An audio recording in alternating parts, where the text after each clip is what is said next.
C'est un honneur pour moi de vous accueillir encore une fois dans l'émission Kanguka. Mon nom est Chris Nikomana. Aujourd'hui, nous sommes mercredi. Ce matin, j'aimerais encore une fois parler sur l'importance de prier le matin. Mercredi dernier, je vous ai dit des choses très importantes. Je vous ai montré que quand on ne prie pas, on tombe facilement dans la tentation. Tous ceux qui m'écoutent et qui ne prient pas, c'est facile de tomber dans la tentation. On a cette facilité de blâmer toujours le diable, mais si on ne prie pas, on va facilement tomber dans la tentation. Les tentations sont toujours là. Et la meilleure façon de résister aux tentations, c'est de prier constamment. Chaque matin, tu commences la journée avec la prière. C'est pour cela que Jésus a dit, veillez et priez afin que vous ne tombiez pas dans la tentation. La prière nous donne la force et une puissance pour vaincre les tentations. Il y a beaucoup de tentations qui te sont épargnées quand tu pries. Quand tu pries, tu as la vie, tu as la force. Aujourd'hui, j'aimerais vous montrer une autre forme de prière. Vous savez que souvent, je vous parle de prière et que la prière ouvre des portes. C'est vrai que la prière ouvre des portes. Et souvent, nous prions parce que nous voulons que Dieu ouvre des portes. Il y a une porte que tu veux que Dieu ouvre et tu pries dans l'espoir que Dieu va ouvrir la porte. Mais il y a une autre prière des gens qui sont spirituels. C'est la prière de fermer les portes. Oui, il y a la prière d'ouvrir les portes. Il y a aussi une autre forme de prière et c'est la prière de fermer les portes. Quelles sont les portes qui doivent être fermées? Ce sont des portes du diable. Les portes qui nous écartent de la présence de Dieu. Les portes qui nous détournent de la volonté de Dieu. Toute porte qui te guide vers un endroit qui n'est pas dans le plan de Dieu, c'est une porte qui doit être fermée. Aujourd'hui, nous allons lire dans Actes chapitre 16, versets 6 à 7. Dans ce chapitre, on nous parle des apôtres qui étaient guidés par le Saint-Esprit. Mais au verset 6, il est écrit, ayant été empêchés par le Saint-Esprit d'annoncer la parole dans l'Asie, ils traversèrent la Phrygie et le pays de Galatie. Qui a écrit ce livre des Actes des apôtres? C'est Luc. Luc, l'apôtre Luc, a écrit ce livre. Il dit que Paul et ses amis ont été empêchés par le Saint-Esprit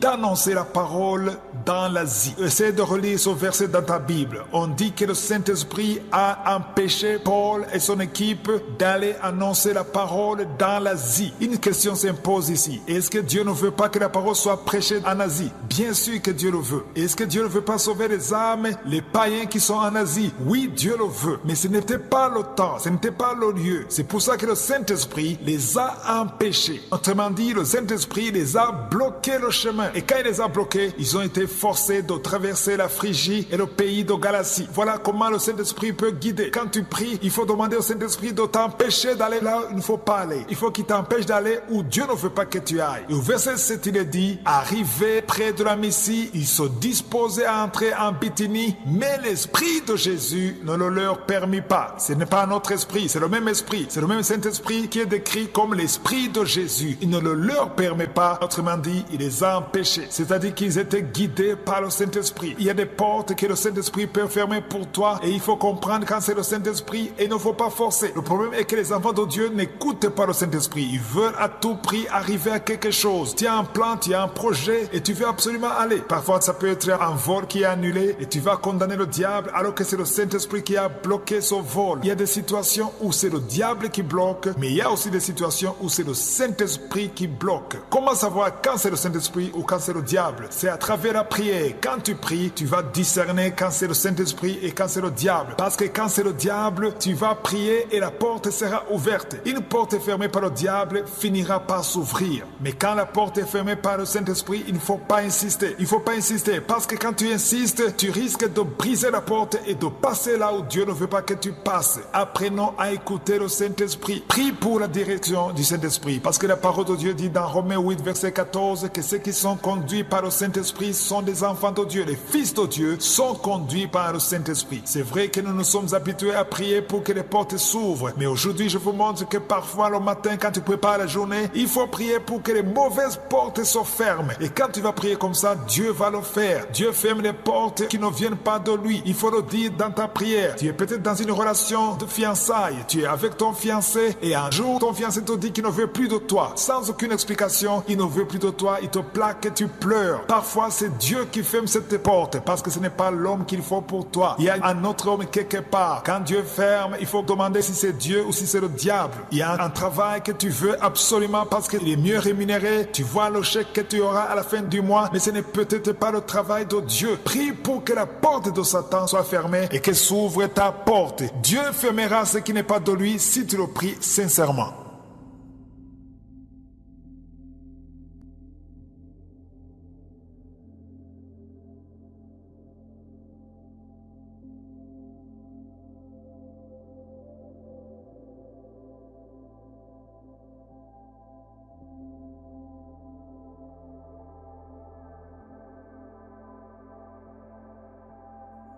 Nous sommes maintenant dans le moment consacré à l'enseignement. Nous allons continuer à étudier le livre de Philippiens. C'est la lettre que Paul a écrite à l'église de Philippe. Hier, j'ai beaucoup parlé sur la puissance du nom de Jésus, car j'ai découvert que la majorité des chrétiens ne comprennent pas la vraie signification du nom de Jésus. C'est devenu comme un nom normal. On mentionne le nom de Jésus comme juste une formule pour terminer la prière. Mais il faut comprendre la puissance du nom de Jésus. Aucun démon ne peut résister devant le nom de Jésus, parce que la parole de Dieu nous a dit que tout genou doit fléchir devant le nom de Jésus, que ce soit sur la terre, que ce soit au-dessus de la terre, que ce soit sous la terre. Tous les genoux doivent fléchir dans les cieux. Quand on parle des cieux, on parle du premier ciel, du deuxième ciel, du troisième ciel. Jésus, c'est le nom qui est au-dessus de tous les noms et c'est le nom le plus puissant. Nous sommes toujours sur le deuxième chapitre, Philippiens chapitre 2, et aujourd'hui j'aimerais lire au verset 12. Verset 12, il est dit: Ainsi, bien-aimés, comme vous avez toujours obéi, travaillez à votre salut avec crainte et tremblement, non seulement comme à ma présence, mais bien plus comme maintenant que je suis absent. Je vous demande d'analyser ce verset. Il y a quelque chose de surprenant. On nous demande deux choses. D'abord, d'obéir. Ça, c'est normal. Mais la deuxième chose qui est surprenante, on nous demande de travailler à notre salut. Comment est-ce qu'on peut travailler à notre salut? Parce que beaucoup de gens disent le salut, c'est gratuit. Et oui, c'est vrai. Le salut, c'est gratuit. On le reçoit gratuitement. Personne n'a payé pour avoir le salut. Quand on accepte Jésus, il vient dans ta vie. Il n'y a pas d'effort. C'est gratuit. On reçoit avec joie. Et on est sauvé, on est pardonné, tous les péchés sont pardonnés. Mais on nous dit au verset 12 qu'il faut travailler à notre salut. Que veut dire travailler à notre salut? Le salut, c'est quelque chose de précieux. Il faut le préserver, il faut le protéger. Il faut protéger le salut. Je connais beaucoup de gens qui ont bien commencé, qui ont accepté Jésus, qui ont eu le salut, mais après, en certain moment, ils sont tombés dans la tentation, ils sont retournés dans le monde. Moi, personnellement, je connais quelqu'un avec qui on a commencé dans le Seigneur. Il était rempli du Saint-Esprit, il prêchait les gens, il a mené les âmes à Christ, il était fervent pour le Seigneur, mais avec le temps, il s'est affaibli et il est retourné dans le monde. Je me souviens qu'on a beaucoup prié pour lui, mais ça n'a pas marché. Il est resté dans le monde, il a excellé dans le monde, il est retourné dans l'alcool, dans la fornication, et malheureusement, il est mort dans le péché, il est mort dans la drogue, dans la fornication, et ça fait très mal. Le salut, c'est quelque chose que tu as eu gratuitement, oui, mais il faut pas minimiser le salut, il faut protéger le salut, il faut garder jalousement ton salut. C'est pour ça que la parole de Dieu nous demande de travailler à notre salut. Le salut, c'est quelque chose de précieux, quelque chose de très important, quelque chose de vital. Tu peux perdre tout, mais ne perds pas le salut. Tu as peut-être beaucoup d'argent, tu peux perdre ton argent, tu peux perdre tout ce que tu as, mais ne perds pas le salut. Parce que le salut, c'est quelque chose qu'on gardera même après la mort. Si aujourd'hui tu as une femme et tu as des enfants, mais le jour où tu mourras, tu ne partiras pas avec ta femme, tu ne partiras pas avec tes enfants, tu ne partiras pas avec ton argent, avec ta richesse, avec tes maisons. Non, tu partiras avec le salut. C'est le salut que tu garderas éternellement, sans fin. Jésus a dit que celui qui croit en lui vivra même après la mort. Le salut, c'est quelque chose de précieux. Il ne faut pas mépriser le salut. Il faut le protéger. Il faut protéger ton salut. Il faut protéger ton cœur. Chaque personne qui m'écoute a une faiblesse quelque part. Peut-être tu étais ivrogne avant d'être sauvé. Maintenant que tu es sauvé, que tu ne bois plus, il faut te protéger. Peut-être que tu avais l'addiction de la cigarette. Il ne faut pas être avec les gens qui fument. Il ne faut pas t'exposer à la cigarette, parce que chaque fois qu'on est faible, il y a quelque chose que tu avais avant d'être sauvé et le diable le sait. Il essaie de t'amener les choses que tu aimais. Par exemple, si tu étais adultère ou tu étais dans la fornication, le diable connaît ta faiblesse. Fais attention, la parole de Dieu dit que nous n'ignorons pas les desseins de Satan. Le diable, le malin, connaît tes faiblesses. Fais attention. Il ne faut pas perdre ton temps avec des gens qui parlent des choses du monde, qui parlent des choses qui ne glorifient pas Dieu. Parce que plus tu passes du temps avec eux, plus tu vas t'attacher à ces choses. Parce que c'est un esprit. Les gens du monde qui n'ont pas Jésus, il y a un esprit qui est derrière eux. Et quand tu passes le temps, tout le temps avec eux, tu ne parles que des choses qui ne glorifient pas Dieu, tu parles du sexe, tu parles des choses qui glorifient le diable, tu finiras par tomber dans le piège. Évite les conversations qui peuvent être une pierre d'achoppement, les conversations qui peuvent te pousser à t'énerver et à dire des choses que tu ne devrais pas dire. Évite les amis qui te traînent dans le péché. Prie pour avoir une bonne compagnie, une compagnie qui te garde dans la parole de Dieu. Le salut doit être gardé, protégé, ça doit être protégé jalousement plus que toute autre chose. Et le meilleur moyen, c'est de rester attaché à la parole de Dieu. Si je suis le vœu, nous continuerons dans 44 de demain. Passez une excellente journée.